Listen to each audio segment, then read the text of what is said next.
While Joe Biden struts around Ukraine and Poland, rattling his sabre and reassuring Europeans that Russia is no match militarily for a united NATO, he is blissfully unaware that a much bigger and more consequential war in the Pacific began years ago, and that China is winning it.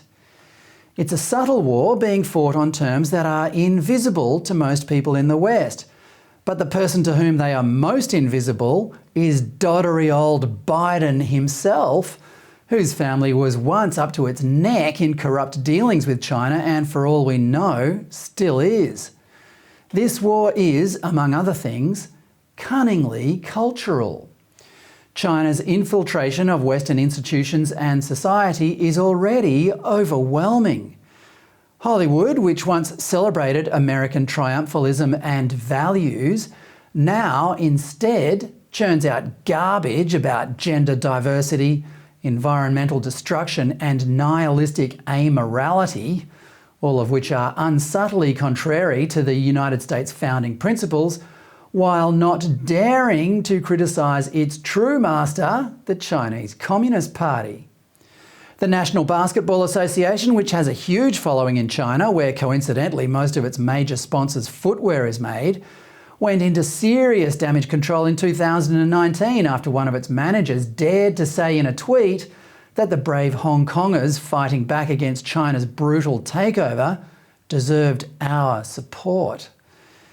This week, the Wall Street Journal reported that Chinese companies are tying Western corporations up in Western law courts in battles to defend the copyright of their own intellectual property. It's a strategy to hobble whatever economic or commercial advantage we might still have against the nation that habitually steals ideas from Western innovators. Even the courts have been captured. A survey of corporate bosses in the European Union in 2021 found that there was a, quote, tendency of court rulings to favour Chinese stakeholders, unquote.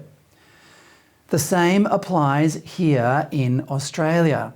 Australian Security Intelligence Organisation Director General Mike Burgess said in a speech on Tuesday that ASIO was advised to ease up on certain foreign spies. He didn't mention China, but it's fair to assume he wasn't referring to spooks from, say, Britain or Japan. Quote, individuals in business, academia and the bureaucracy have told me ASIO should ease up its operational responses to avoid upsetting foreign regimes, unquote. You have to admire Burgess's candour here. Anybody who has dealt with Australian government insiders over the past 20 years or so knows how difficult it is to get any government employee to express even a mild opinion, let alone say overtly that our relations with what is now the region's superpower are being fundamentally compromised. Burgess went on to say, quote, anyone saying these things should reflect on their commitment to Australia's democracy, sovereignty and values, because espionage and foreign interference is deliberately calculated to undermine Australia's democracy, sovereignty and values, unquote. Well, it's a bit late for that. China is undermining those values across our region, and our government is simply sitting back and letting it happen, as my next guest will explain in a minute. But that's okay, because Foreign Minister Penny Wong is focused on what really matters in the region. In December, she appointed Stephanie Copus-Campbell, an expert in international and community development, to the new role of Ambassador for Gender Equality, who will promote gender equity across the region. Because, you know, those dumb Sheilas in tropical island villages need a white saviour to tell them how bad they've got it.